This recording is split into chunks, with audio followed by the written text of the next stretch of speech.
Advanced Tyres.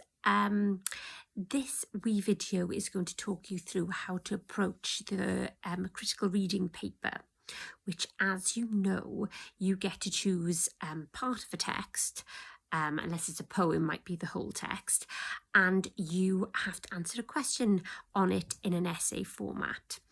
So tonight I am halfway through finishing marking your creative writing, and what's interesting about that is it's the same set of skills in a way as appreciating the unseen literature that you have to analyse.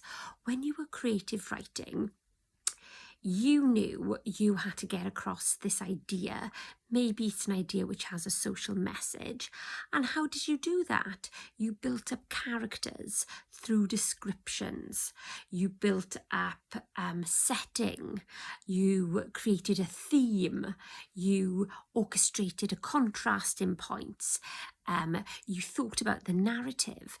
Now, in some ways, it probably came together quite organically. You were trying to get across this idea, but the way that we teach it is there's an idea there's a social message, and when a writer wants to deliver a social message, just like you wanted to deliver your idea in the creative writings, you use all those kind of tools in order to help you deliver it. You, as I said, character, theme, setting, all these things come into play. So, first thing I would do is just think about how a writer creates a social message. So, look out. You mean you've been writing yourself, like making, if you're doing alliteration, if you're using alliteration, it takes time to think of it. If you're thinking about word choice or thinking about repeated sentence starters, it takes effort. So why has the writer bothered? That's what you're explaining. So make sure when you're reading through the paper, you're looking out for setting, character, themes, language, alliteration, word choice. Repetition is massive. Repetition can be repetition of anything. It can be repeated openers. It can be repeated references to something in the setting. It could be a repeated word that comes up, or dialogue, anything like that. If it's repeated, the writer is screaming at you, please notice me. So anytime there's a bit of repetition, even if it's an idea, I'm like, oh, I'm going to comment on that because that's clearly important to the writer.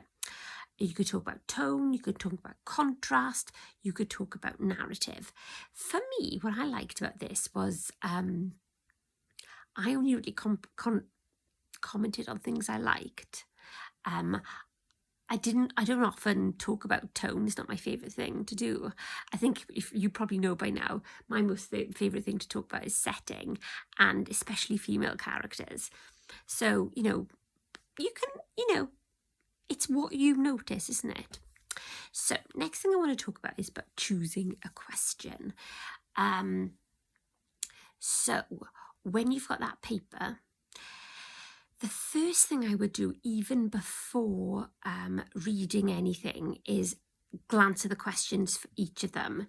For example, if one of them asks you about narrative and you don't like narrative, don't do it. Don't read it. Don't bother reading it. One of you, the one that we did in class recently, asked you about to notice setting and character. Now, in some ways, your argument is always the same. It will be something like, whatever thing they've asked you to look at, you are going to argue that it helps the writer deliver the social message. So that argument can work for anything. It's a really effective tool of helping you understand the social message. So, first things first, have a look. If one question might ask you about setting and character and you like that, so like possibility. The next one might ask you about narrative, don't like that. Third one might ask you about tone and language. Fine, have a glance at them then. So yes, you can read the poem quite easily because it's so short, but a massive warning with the poetry.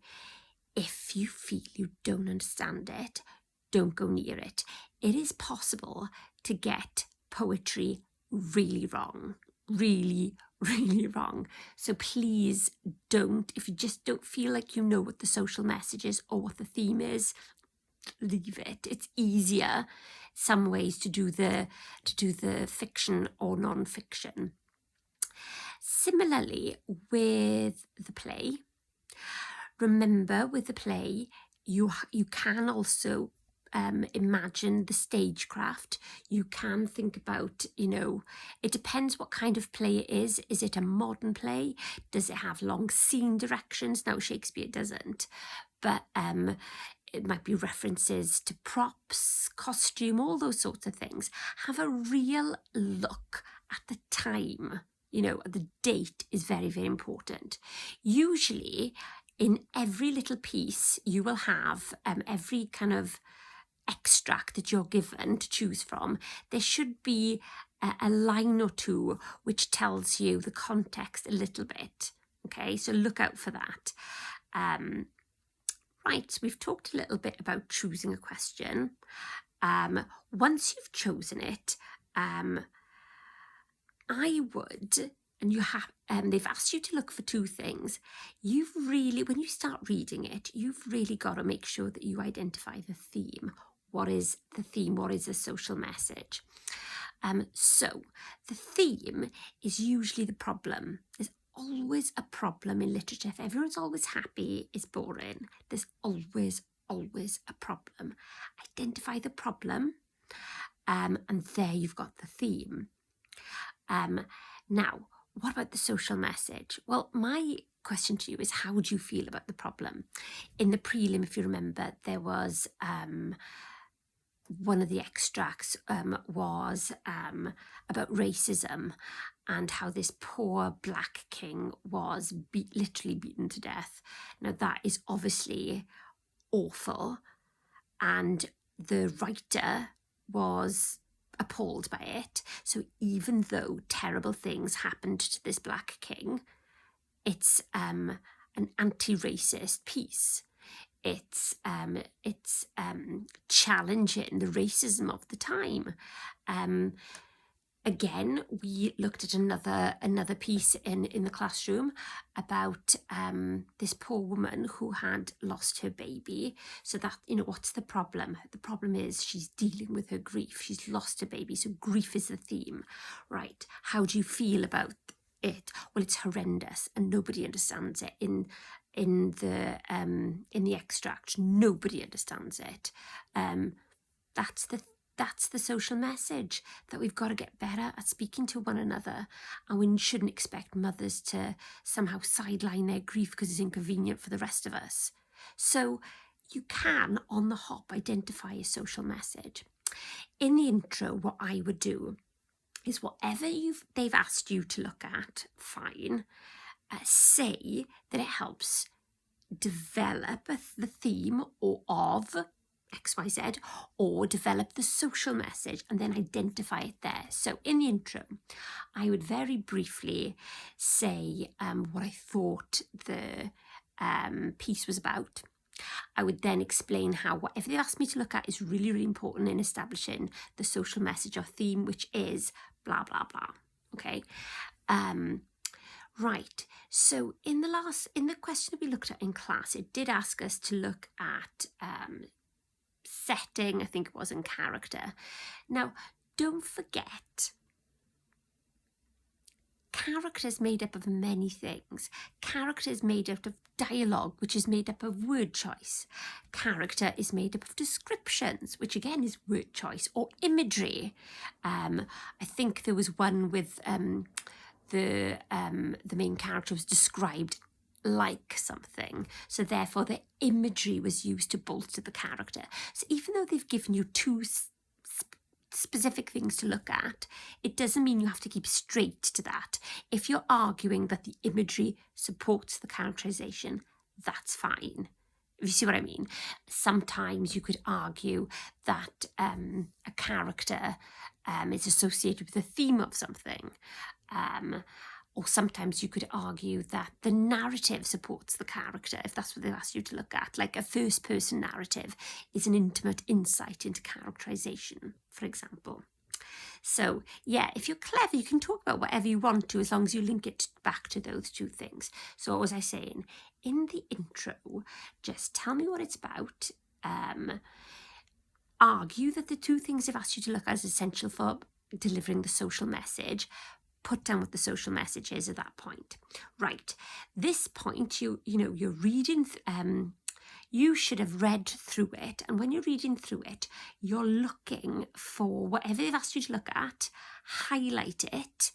But I would say we're kind of looking for about 8 quotes. And I would say that those 8 quotes should be spread throughout the piece, only because sometimes, don't clump all your quotes together at the beginning, because, the social message hasn't really come about yet. Or, and right towards the end is often where the more complicated ideas are. So just like your essay should begin with the simple ideas and progress to the more fancy, complex ideas, so your quotes should kind of be spread throughout the piece. I'd also try and think about, I know in the one that we looked at in class, we were asking you about character and setting. So a simple candidate's response might have been character, setting all the way through. But as I argued, you could argue that the imagery supports the character. So try and vary a little bit and show off your technical muscle, if you like, what you know about everything. And I'm often very impressed with folk who can notice a contrast. Remember, a contrast is really hard to set up. You're creative writers, you know that. So if you can notice a contrast, even if it means quoting from 2 different parts of the passage, that is a real sophisticated skill. So, you might want to note it. If you see a contrast, remember the amount of effort that went into creating it, and it probably is really important for the social message, whatever that may be. Right, what else have I said? 8 paragraphs.